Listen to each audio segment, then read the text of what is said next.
بسم اللہ الرحمن الرحیم۔ شروع اللہ کے نام سے جو بڑا مہربان نہایت رحم والا ہے۔ جماعت دہم مضمون کا نام اردو۔ سبق سلمان فارسی رضی اللہ تعالیٰ عنہ۔ اقتباس حل کرنے کی مشق تیار کردہ عبدالخالق سر۔ اقتباس حل کرنے کا طریقہ اور نمبرات کی معلومات۔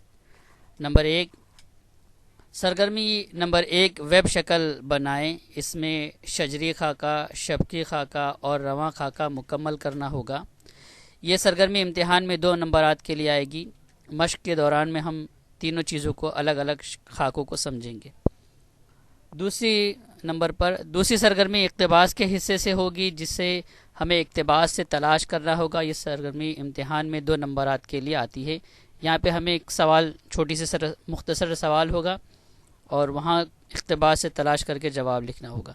تیسری سرگرمی ذاتی رائے سے متعلق ہے۔ اس سرگرمی میں طلباء جواب لکھنے میں آزاد ہے، یعنی اپنی سوچ اور فہم سے جواب لکھ سکتے ہیں۔ اس لیے ہر طالب علم کا جواب الگ الگ ہو سکتا ہے، اور اس میں سوال کے اعتراف میں رہتے ہوئے ارد گرد جو اہم باتیں ہیں اس کو ہم کو یہاں پر لکھنی ہوگی، یعنی جو سوال سے متعلق باتیں ہیں اسی کو یہاں پر ہمیں لکھنا ہوگا، اور اس میں اپنی سوچ کا استعمال، فہم، ذاتی رائے کا سوال ہے یہ، تو ہر بچہ اپنے طور پر اسے لکھ سکتا ہے۔ یہ سرگرمی امتحان میں 3 نمبرات کے لیے آتی ہے۔ اقتباس نمبر 1، مندرجہ ذیل اقتباس کا مطالعہ کریں اور نیچے دی گئی سرگرمی مکمل کیجیے۔ صفحہ نمبر 1۔ اللہ کے برگزیدہ بندے سے یہ شروع ہوتا ہے اور کروٹیں لیتی رہی یہاں تک کہ یہ اقتباس کا حصہ ہے۔ پہلی سرگرمی شبکی خاکہ مکمل کیجیے۔ تلاش حق کی دھن میں معنی نہ بنی۔ کون سی 4 باتیں ہیں؟ تو پہلا، مال و متاع، عیش و آرام، صحرا اور پہاڑ۔ تو یہ 4 باتیں جو سلمان فارسی کو کسی بھی چیز کے لیے رکاوٹ نہیں بنی تلاش حق کے لیے۔ دوسری سرگرمی، قدیم زمانے ایران کی معلومات مختصر لکھیے۔ یہ جواب آپ کو اقتباس کی لائن نمبر 6 پر ملے گا، وہاں آپ دیکھیے۔ تیسری سرگرمی، دین اسلام کے حصول کے لیے آپ نے کیا اقدامات کیے، مختصر لکھیے۔ یہ سوال آپ کا ذاتی رائے کا جواب ہے، اس لیے آپ غور فکر کر کے سوچ کر کے لکھیے کہ عمر کے اس حصے تک پہنچنے میں آپ نے دین اسلام کو حاصل کرنے کے لیے کیا کوشش اور جدوجہد کی۔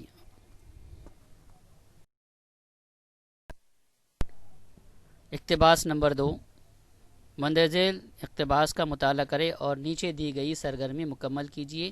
یہ اقتباس کا حصہ صفحہ نمبر 1 اور 2 سے ہے۔ حضرت سلمان فارسی کے والد سے شروع ہو کر کے نبوت کی مہر ہوگی، یہاں پر یہ مکمل ہوگا اقتباس۔ پہلی سرگرمی رواں خاکہ مکمل کیجیے۔ حضرت سلمان فارسی رضی اللہ تعالیٰ عنہ سے متعلق 4 باتیں یہاں پہ پوچھی جائے گی اقتباس میں۔ سب سے پہلے، مسلمان ہونے سے پہلے کا نام، والد کا نام، گاؤں کا نام، ترک وطن کے بعد سکونت۔ تو پہلا نام معاویہ، والد کا نام یوزخشان بن مرسلان جیلان، گاؤں کا نام، اور ہرمز، ترک وطن کے بعد کی سکونیت۔ یہ 4 اس کے جوابات۔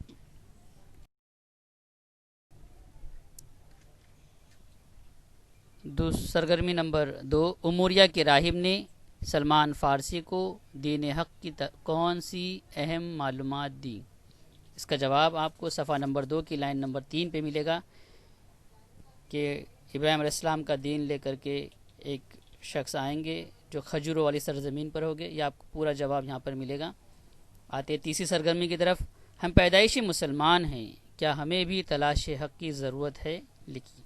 یہ جواب آپ کو اپنی سوچ اور غور فکر کر کے اس کو لکھنا ہے کہ کیا ہمیں ضرورت ہے تلاش حق کی۔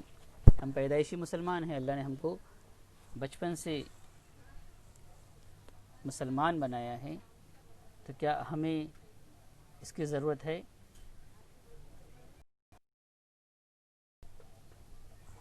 اقتباس نمبر 3، مندرجہ ذیل اقتباس کا مطالعہ کیجیے اور نیچے دی گئی سرگرمی مکمل کیجیے۔ اتفاق سے اسی زمانے میں اموریہ یہاں سے شروع ہو کر کے اقتباس حضرت سلمان فارسی کی تلاش حق کے سفر تمام ہوا یہاں تک کہ پہلا رواں خاکہ مکمل کیجیے۔ حضرت سلمان فارسی رضی اللہ تعالیٰ عنہ، قافلے کا نام تمام، وادی کا نام یہودی کے ہاتھوں۔ تو قافلے کا نام اموریہ، تمام مال و اسباب، وادی کا نام قرا، اور یہودی کے ہاتھوں فروخت ہو گئے۔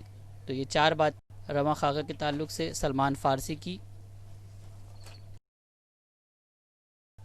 دوسری سرگرمی کی طرف آتے ہیں۔ دوسری سرگرمی، حضرت سلمان فارسی رضی اللہ تعالیٰ عنہ نے کس طرح حضور اکرم صلی اللہ علیہ وسلم کی صحیح ہونے کی تصدیق کی؟ اس کا جواب آپ کو اقتباس کی لائن نمبر 7 میں ملے گا، وہاں دیکھیے۔ تو پہلی ہے کہ صدقے کمال کے لیے انہوں نے صدقہ دیا، آپ صلی اللہ علیہ وسلم نے کھایا نہیں۔ پھر دوسرے طریقے سے انہوں نے دوسری مرتبہ جب انہوں نے ان کو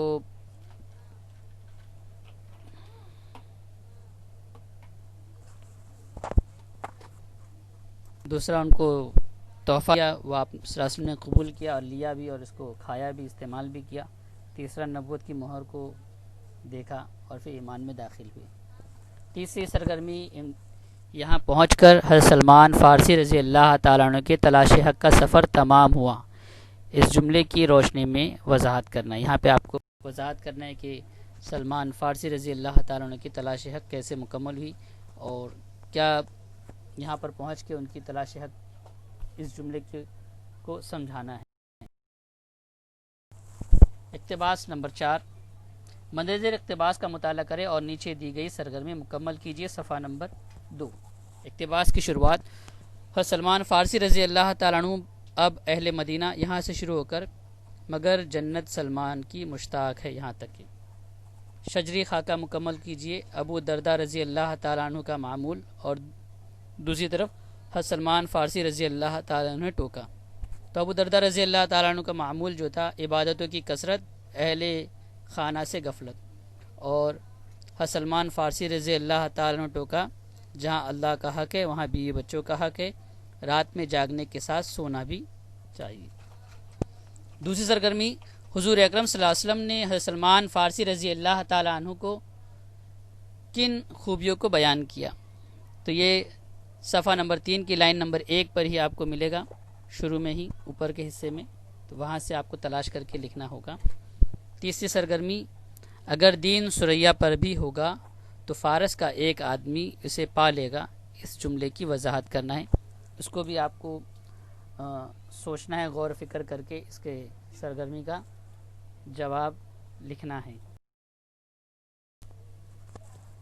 اقتباس نمبر 5، مندرجہ ذیل اقتباس کا مطالعہ کیجیے اور نیچے دی گئی سرگرمی مکمل کیجیے۔ اقتباس کی شروعات، حضرت عمر رضی اللہ تعالیٰ عنہ کا یہ وہ دور تھا، یہاں سے شروع ہو کر مزار مدائن عراق میں ہے، یہاں تک کہ یہ اقتباس کا حصہ ہے۔ سرگرمی نمبر 1، رواں خاکہ مکمل کیجیے۔ حضرت عمر رضی اللہ تعالیٰ عنہ کے دور حکومت میں، یہاں پر اس سے متعلق 4 باتیں پوچھی جا رہی ہے۔ صفہ کے غربا، مدائن کے ناظم اعلیٰ، پیڑوں کے سائے تلے، اور انہیں لگن صرف۔ تو اسلامی ملک کے ناظم اعلیٰ بنے غربا کے صفہ، مدائن کے ناظم اعلیٰ میں حضرت سلمان فارسی رضی اللہ تعالیٰ عنہ پیڑوں کے سائے تلے ٹوکریاں بناتے، انہیں لگن صرف حضور صلی اللہ علیہ وسلم سے ملاقات کی تھی۔ یہاں یہ رواں خاکہ مکمل ہوتا ہے۔